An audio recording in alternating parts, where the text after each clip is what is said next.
Custo de vida, emprego e desemprego, cesta básica, tarifas públicas, salário mínimo.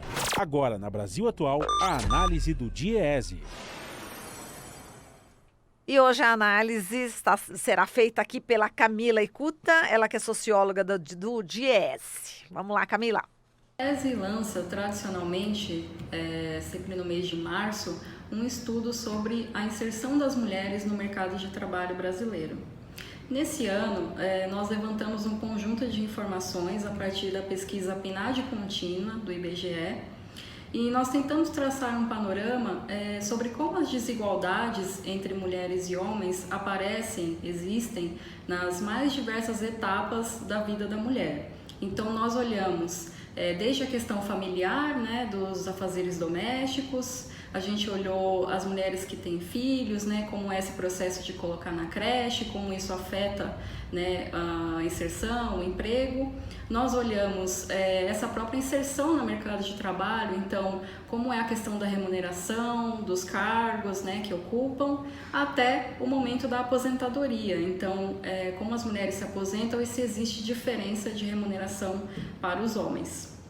Então, sobre o primeiro ponto, que é dos afazeres domésticos, a gente já percebe, né, a partir dos dados dessa pesquisa, que as mulheres gastaram quase o dobro do tempo nesses afazeres domésticos, né, isso que foi declarado na pesquisa, quase o dobro do tempo em relação aos homens, ao que os homens gastam.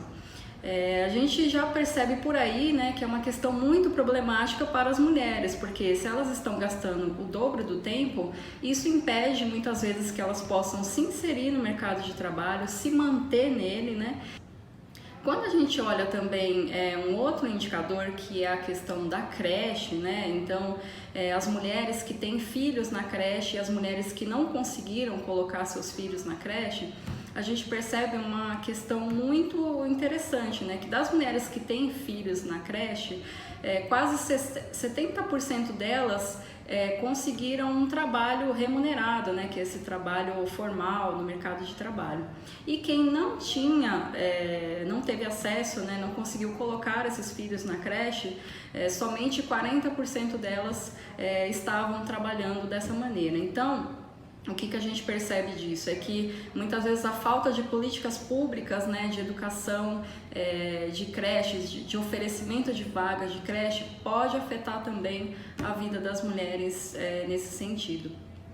Bom, com relação às mulheres que entraram no mercado de trabalho, a gente percebe algumas coisas muito desiguais, né, quando a gente compara aí homens e mulheres. A primeira questão é que elas continuam ganhando menos, né? Apesar dos últimos avanços que a gente teve, né, aí nos últimos anos, nas últimas décadas, ainda o rendimento mensal médio das mulheres é 22% menor do que dos homens, na média geral.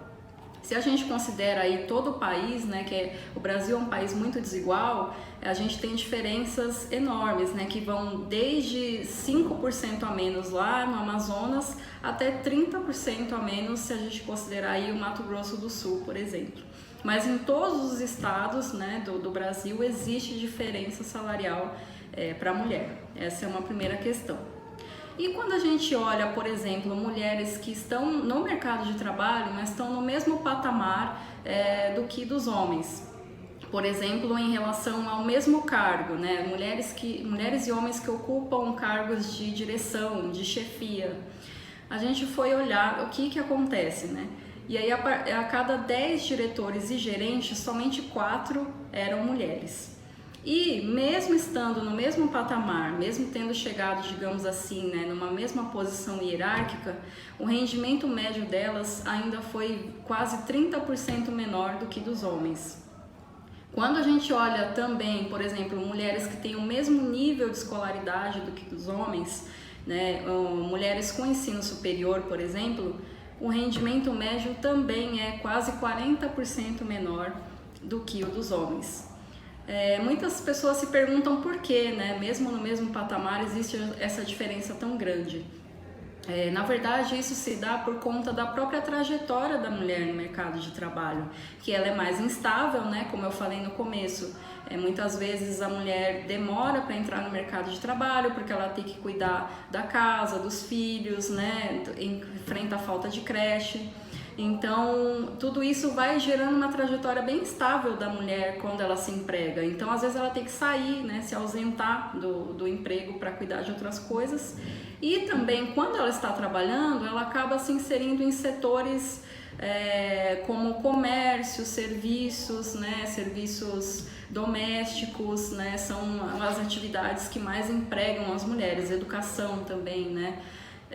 E são atividades que pagam menos, né, que têm salários menores, tem longas jornadas, mais rotatividade. Então, a gente percebe que mesmo no mesmo patamar, mas ainda existe diferença nessa trajetória, e é isso que acaba gerando essa desigualdade. Quando a gente olha o momento da aposentadoria, a gente percebe que na verdade é um espelho, né? É um reflexo de toda essa trajetória que a mulher já teve, essa desigualdade, né? Se a mulher no mercado de trabalho ela já recebe menos do que os homens, né? Tem essa diferença, a contribuição previdenciária dela também é menor, né? E ela contribui por menos meses no ano, por exemplo, do que dos homens, né? Porque ela tem esses períodos de desemprego, de ter que se ausentar. Então, quando a gente olhou qual era o valor da aposentadoria que era recebido pelas mulheres, foi de R$ 1.700, e dos homens o valor médio era de R$ 2.051. Então, teve uma diferença aí de aproximadamente 17% do valor, né?